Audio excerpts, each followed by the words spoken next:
Question है RTI initiated with the spirit of participatory democracy, however its effective implementation is plagued with structural and implementational issues. इसको एक बार हम answer framework बनाते हैं कि पहले तो हम जो स्पिरिट ऑफ पार्टिसिपेटरी डेमोक्रेसी है इसको सब्सटैंशिएट करना होगा इंट्रोडक्शन में, और जो फिर बॉडी पार्ट्स है स्ट्रक्चरल इश्यूज, इंटरनेशनल इम्प्लीमेंटेशनल इश्यूज, ये मेंशन करना होगा। और कंक्लूजन, क्योंकि 10 मार्क करी हैं तो 2 ही पेज में लिखना है, तो कंक्लूजन में बहुत शॉर्ट में ही कुछ वे फॉरवर्ड के पॉइंट्स डाल देने होंगे। चलो अब आंसर देखते हैं। इंट्रोडक्शन है, RTI act replaced smoke screen of secrecy. ये वर्ड सेकंड एआरसी रिपोर्ट में यूज़ किया हुआ था, smoke screen of secrecy with screen of clarity and transparency, ushering the era of participatory democracy. इसने हमने जो स्पिरिट ऑफ पार्टिसिपेटरी डेमोक्रेसी है ये लाइन को सब्सटैंशिएट कर दिया क्वेश्चन के। अब आगे लिखा है कि however 2 decades after its enactment the RTI Act continues to suffer from significant structural and implementational issues। ये हमने एक लिंक लाइन डाल दिया। अब स्ट्रक्चरल इश्यूज, आरटीआई एक्ट के सेक्शन 2H में पब्लिक अथॉरिटी को लेकर डिफिनेशनल इशू है कि बस 4 ही टाइप से वो पब्लिक अथॉरिटी हो सकता है कि पार्लियामेंट में डिफ़ाइन हो, या कोई फंडिंग गवर्नमेंट से ले रहा हो, या स्टेट लेजिस्लेटिव असेंबली में डिफ़ाइन हो, या कॉन्स्टिट्यूशन में मेंशन्ड हो, या फिर कोई गवर्नमेंट के ऑर्डर से। तो पब्लिक अथॉरिटी के डेफिनेशन रिलेटेड इश्यूज़ हैं। और इसके एग्जाम्पल में है जो पीएम केयर्स फंड था, ये पब्लिक अथॉरिटी नहीं है ऐसा बोलकर इन्फॉर्मेशन डिनाई कर दिया गया था कोविड के केस में। फिर सेक्शन 7 है, सेकंड पॉइंट, टाइम लाइन्स की 30 डेज़ और लाइफ लिबर्टी केस में 48 आवर्स होता है। और 7-9 है, ये एड्रेस करता है कि जिस फॉर्म में क्वेश्चन पूछा जा, इन्फॉर्मेशन हमसे मांगा जा रहा है, अगर उस फॉर्म में नहीं अवेलेबल है तो जो रॉ डेटा अवेलेबल है हमारे पास उसको देने के बजाय आउटराइटली रिफ्यूज़ कर देता है सेक्शन 7-9 आरटीआई एक्ट के अंडर। अब सेक्शन 8 है, इसमें ना एग्जेम्पशंस है कि कोई काम चल रहा है या फिर कोई पर्सनल डेटा है या नेशनल सिक्योरिटी का इशू है, ऐसे करके एग्जेम्पशंस मेंशन्ड है।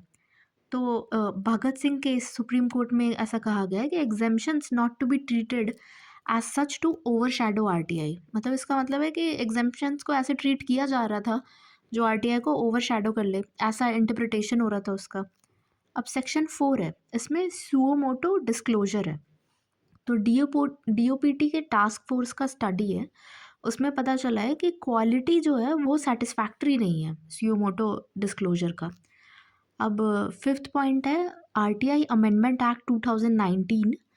इसमें था कि जो इंफॉर्मेशन कमीशंस हैं उनका जो ऑटोनॉमी है और सब्सटैंशियल पावर है, they have been ripped off, क्योंकि सेंट्रल गवर्नमेंट के पास अब पावर है। सेंट्रल गवर्नमेंट को ये एम्पावर कर दिया गया है कि जो टेन्योर, सैलरीज और अदर टर्म्स ऑफ सर्विसेज होंगे आईसीज के, वो डिसाइड सेंट्रल गवर्नमेंट करे।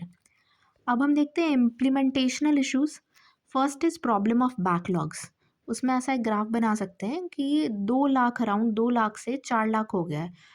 2019-2022 में 3 लाख था और 2024 में 4.05 लाख।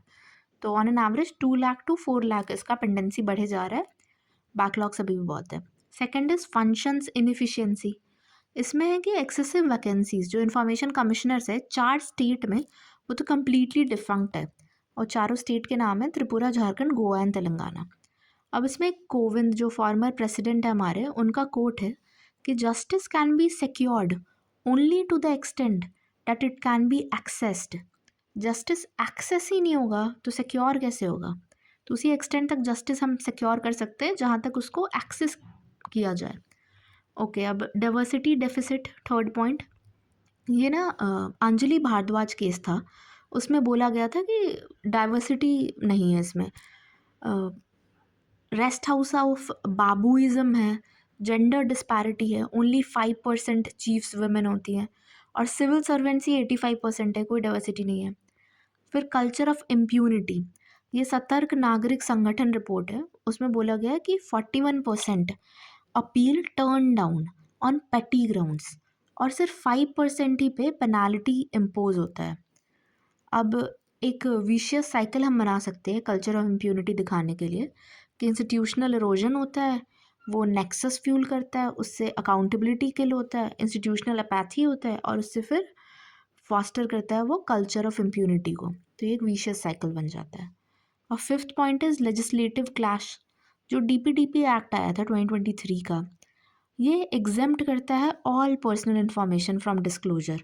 तो एक काइंड ऑफ ब्लैंकेट बैन दे देता है। इसमें श्री कृष्ण कमेटी 2018 का आया भी था।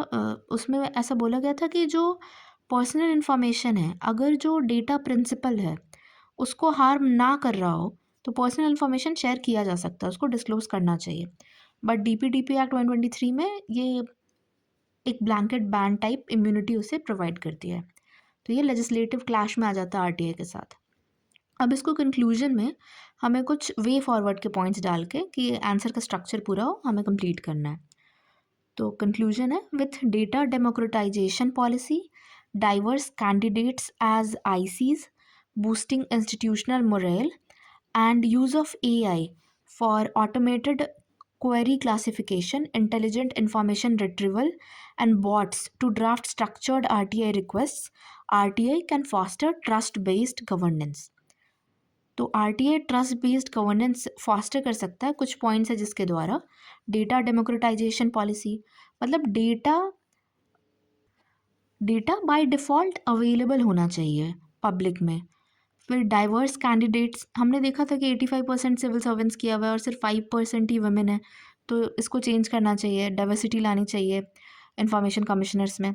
और इंस्टीट्यूशनल मोराल को बूस्ट करना चाहिए, जैसे कोई हाई कोर्ट का रिट या कोई डिसीजन किसी आईसी के जजमेंट या उसके डिसीजन को ओवरटर्न ना कर दे, तो उसे हाई कोर्ट को रिस्ट्रेन करना चाहिए। मतलब इंस्टीट्यूशन जो आरटीआई का है, आईसीज का है, वो उसका मोराल बूस्ट होना चाहिए।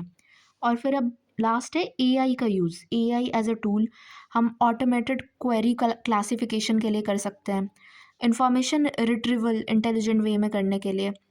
और पहले हमने इधर देखा था ना कि पेटी रीजंस पे 41% अपील को टर्न डाउन कर दे रहा था। तो हम एआई बॉट्स को यूज़ कर सकते हैं स्ट्रक्चर्ड आरटीआई रिक्वेस्ट ड्राफ्ट करने में, कि इस बेसिस पे तो टर्न डाउन ना किया जाए। तो ऐसे करने से आरटीआई फिर ट्रस्ट बेस्ड गवर्नेंस फॉस्टर करेगा। ओके, ठीक है।